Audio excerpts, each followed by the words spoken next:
Hello' friends, Pranjal অসমলৈ সকলোকে স্বাগতম জনাইছোঁ। সাইকোমেট্ৰিক টেষ্ট কি? এতিয়া চাগে ইতিমধ্যে আপোনালোকে হয়তো সকলোৱে জানিব পাৰিছে কি টেষ্ট, আৰু আপোনালোকে সকলোৱে জানে যে যিসকলে এটা কামাণ্ডো দিছে তাত যে আপোনালোকৰ 80 মাৰ্কছ ফিজিকেলৰ আছিলে আৰু 20 মাৰ্কছ আপোনালোকৰ এটা সাইকোমেট্ৰিক টেষ্টৰ আছিলে।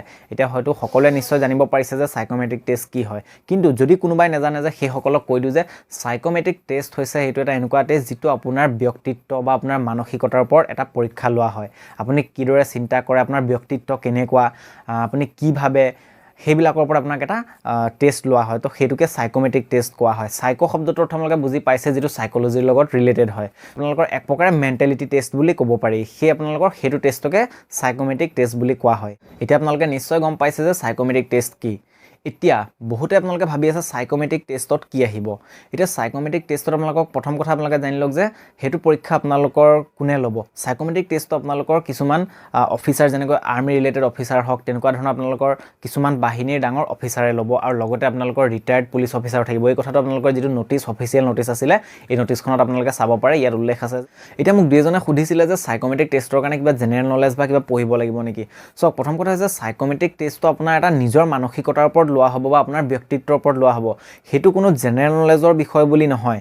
আপোনাক কিছুমান কুৱেশ্যন সুধিব পাৰে, এনেকুৱা ধৰণৰ সুধিব পাৰে যিটো আপোনাৰ মতামতটো জানিবলৈ চেষ্টা কৰিব তাত, আৰু আপুনি কি ভাবে। এতিয়া আপোনালোকে সাইকোমেট্ৰিক টেষ্টত কি সুধিব পাৰে, ধৰক মই 100% আপোনালোকক ক'ব নোৱাৰোঁ, কিন্তু মই দুই এটা আপোনালোকক এক্সাম্পল দি দিছোঁ আপোনালোকক কেনেকুৱা ধৰণৰ সুধিব পাৰে, কি সুধিব পাৰে আপোনালোকক, আৰু কিদৰে আপোনালোকে তাত ক'ব লাগিব। এতিয়া প্ৰথম কথা চাওক, আপোনালোকক হয়তো সুধিব পাৰে যে, এতিয়া ধৰি লওক এক্সাম্পল হিচাপে মই আপোনাক দিছোঁ যে আপোনাৰ সন্মুখত যিকোনো এটা ছিটুৱেশ্যন হৈছে বা দুজন কোনোবাই কাজিয়া লাগি আছে, ধৰি লওক দুজন ব্যক্তিয়ে কাজিয়া লাগি আছে। সেই কাজিয়াখন আপুনি কিদৰে হেণ্ডেল কৰিব, কিদৰে আপুনি তেওঁলোকক বুজাব, বা কি ধৰণে সেই ছিটুৱেশ্যনটো আপোনালোকে হেণ্ডেল কৰিব, সেই আপোনাৰ সেই মনোভাৱটো জানিব বিচাৰিব। মই এইটো নাই কোৱা যে আপোনালোকক সেই কুৱেশ্যনটো সুধিব, মই জাষ্ট এইটো এক্সাম্পল দিছোঁ। জানিব বিচাৰিব যে আপোনালোকৰ কি ভাবে, কিন্তু এইটো নহয় যে আপুনি যিটো ভাবিছিলে, আচলতে আপোনাৰ মনত প্ৰকৃততে কি আছে সেইটো নকৈ যদি আপুনি কিবা ভাবিছে আৰু আপুনি কৈছে এটা বেলেগ, যদি সেইটো আপুনি কৰিব যায়, তেনেহ'লে কিন্তু তাত যিসকল ব্যক্তিয়ে এই সাইকোমেট্ৰিক টেষ্টটো ল'ব সেইসকলে বুজি পাই যাব যে আচলতে আপোনাৰ ব্যক্তিত্ব সেইটো নহয়, আপুনি আন এটাহে ক'ব বিচাৰিছে, আপুনি মাৰ্কছ পাবলৈ কাৰণে হয়তো বেলেগ এটা কৈছে। কিন্তু তেনেকুৱা যদি কৰে তেনেহ'লে কিন্তু আপুনি ধৰা পৰি যাব। যিকোনো এটা পৰিস্থিতিৰ সৈতে আপুনি কিদৰে সন্মুখীন হ'ব, প্ৰত্যেকজনৰে ব্যক্তিত্ব বেলেগ বেলেগ হ'ব, কিন্তু আপোনাৰ যদি লগৰ এজনৰ বেলেগ হয়, আপোনাৰো এটা বেলেগ ব্যক্তিত্ব হ'ব, আপুনি বেলেগ ধৰণে সেই কথাটো দাঙি ধৰিব।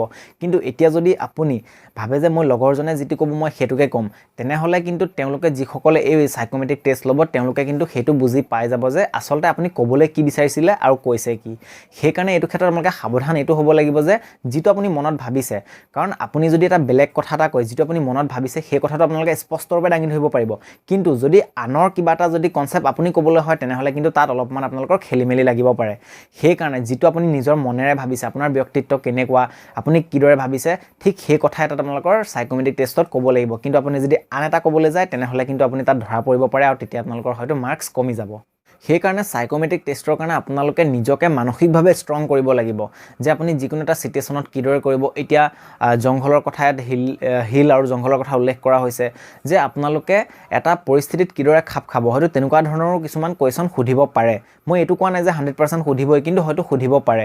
আপোনালোকৰ মগজুৰ ক্ষমতা টেষ্ট কৰা হ'ব তাত, যে আপোনালোকে কিমান কি ধৰে ভাবে, চাব যে আপোনালোকৰ মগজুৰ ক্ষমতা কিমান আছে, আপোনালোকে যিকোনো এটা পৰিস্থিতিত কিদৰে খাপ খাব পাৰিব, কিদৰে আপুনি সেই পৰিস্থিতিটো নিয়ন্ত্ৰণ কৰিব পাৰিব, ঠিক এইবিলাকৰ ওপৰত আপোনালোকৰ টেষ্ট লোৱা হ'ব। সেইকাৰণে ইয়াত কোনো জেনেৰেল নলেজৰ কথা আহি নপৰে।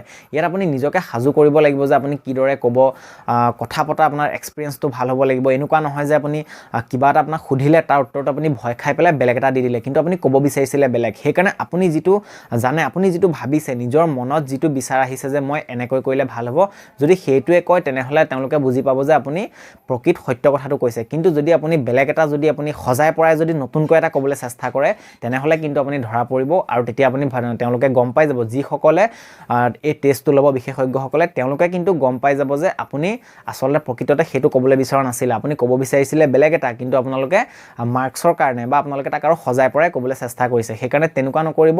প্ৰত্যেকজনে নিজৰ ব্যক্তিত্ব দাঙি ধৰিব আপুনি, আৰু চাব যাতে যিটো আপুনি আটাইতকৈ ভাল হয় সেইটোৱে সদায় উত্তৰ দিবলৈ চেষ্টা কৰিব। এনেকুৱা নহয় যে বেছি ভাল কৰিবলৈ যাওঁতে আপোনাৰ তাত গৈ বেয়া হৈ যাবগৈ। তেনেকুৱা নহয় চেষ্টা কৰিব যাতে আপুনি যিটো নিজৰ জানে সেইটো যেন আপুনি ভালদৰে দেখুৱাব পাৰে আৰু এটা ৰাইট আনসাৰ দিব পাৰে সো আপোনালোকে ভয় কেতিয়াও নাখাব আপোনালোকে এটা কথা মনত ৰাখিব যে সেই টেষ্টটোত যাতে আপোনালোকে ভয় কোনো নাখায় আপোনালোকে সম্পূৰ্ণ কনফিডেন্সৰে যেন দিব পাৰে সো আপোনালোকৰ সেই কনফিডেন্সটো যদি ভাল থাকে তেনেহলে আপোনালোকৰ ৰিজাল্টটো ভালেই আহিব কিন্তু আপোনালোকে যদি ভয় খায় আৰু নিজৰ যদি কনফিডেন্সটো হেৰুৱাই দিয়ে তেনেহলে কিন্তু আপোনালোকৰ মাৰ্কস যথেষ্ট কমি যাব এতিয়া হয়তো আপোনালোকে নিশ্চয় বুজি পাইছে যে সাইকোমেট্ৰিক টেষ্টত কেনেকুৱা ধৰণৰ প্ৰশ্ন সুধিব পাৰে আৰু মই ইয়াৰ বিষয়ে কিছুমান চাম আৰু যদি মই পাওঁ তেনেকুৱা ধৰণৰ যদি কিবা মই গম পাওঁ যে কেনেকুৱা ধৰণৰ প্ৰশ্ন সুধিব পাৰে সো যদি মই কিবা তথ্য বিচাৰি পাওঁ তেতিয়া মই নিশ্চয় ভিডিও বনাবলৈ চেষ্টা কৰিম তো আশা কৰিছো আপোনালোকে সাইকোমেট্ৰিক টেষ্টৰ বিষয়ে নিশ্চয় কিছু পৰিমাণে বুজি পাইছে যদি ভিডিওটো চাই ভাল লাগিলে তেনেহলে লাইক কৰিব লগতে লগৰ সকলোকে শেয়াৰ কৰি দিব আৰু যদি প্ৰথমবাৰ আমাৰ চেনেলটো আহিছে তেনেহলে চেনেলটো সাবস্ক্ৰাইব কৰি নটিফিকেশন বেলটো অন কৰি ল'বলৈ নাপাহৰিব লগ পাম আকৌ নেক্সট ভিডিঅ'ত জয় আই অসম